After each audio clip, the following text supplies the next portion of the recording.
and welcome back to Sharlston Eastgate. Just under a year ago, when I got back into this hobby, I rushed a few parts of the build and made a few mistakes. One of these mistakes was the main station plan. Basically, I was looking for locomotive storage and I forced two storage terminuses behind the main running lines. As a result, platform 2 suffered, leaving a thin walkway in the middle of the tracks. In this video I'll be demolishing platform 2 and building a wider, more realistic station as it should be. I'll be also building a new backscene to complement the new grander station. So I hope you'll join me in the new station build. Here we go.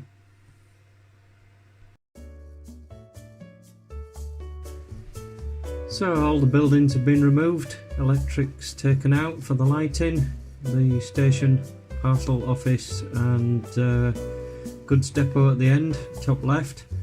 I've also removed the terminus track and I'm just in the process of removing the points motor and of course platform 2. So with all accessories removed, the build can begin. While I'm here, I've got the polyfiller out and filled some of the holes in screw holes and holes in the board, which I should have done right back at the beginning. This with a clean slate, this is a good chance to catch up with maintenance and housekeeping before we get started on the platform.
So the platform sits on the 2mm cork, as you can see in the picture.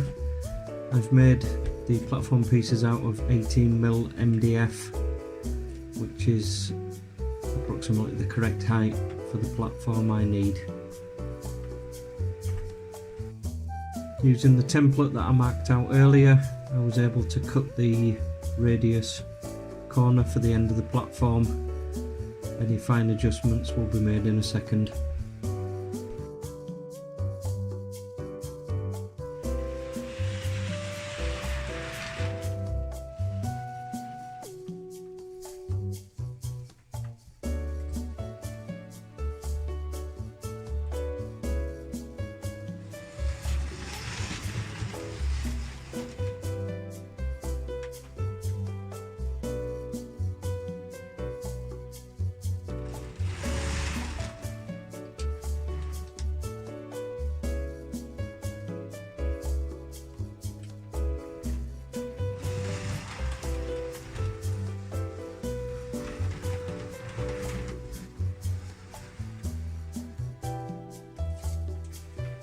The platform gap was thoroughly tested with the HST until I was happy that nothing was catching.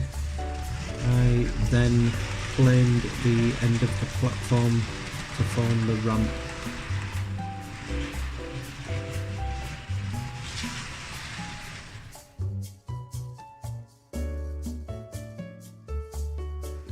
The platform surface is going to be made out of 1mm cardboard with a 2mm overhang all the way around. For the surface wrap I will be using the Scalescenes tarmac platform top and the Scalescenes edging strip, which I got with the station kit.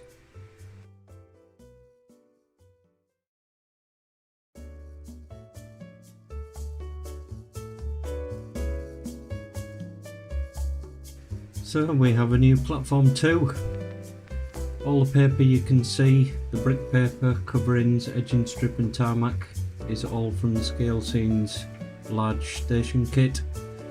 Once it was dry, I gave it a coat of matte varnish just to seal the weathering in and protect the paper for when I do the ballasting.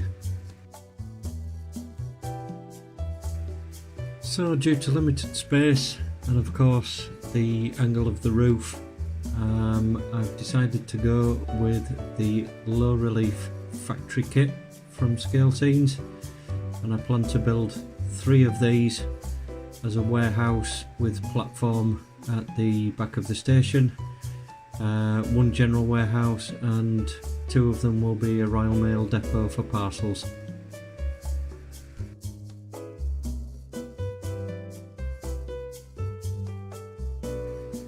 So that's the first one finished, and I'm quite pleased with the results. Just 2 more of these kits to go.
So that's the last little details done. I'm going to go up in the loft and put this back scene in place and see what it looks like.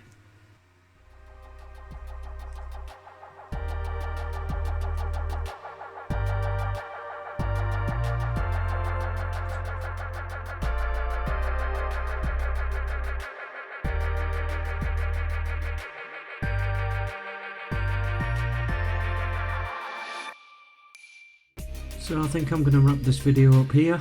I'm sure you'll agree the new factory back scene looks a lot more exciting than the stone retaining wall that I had in place previously.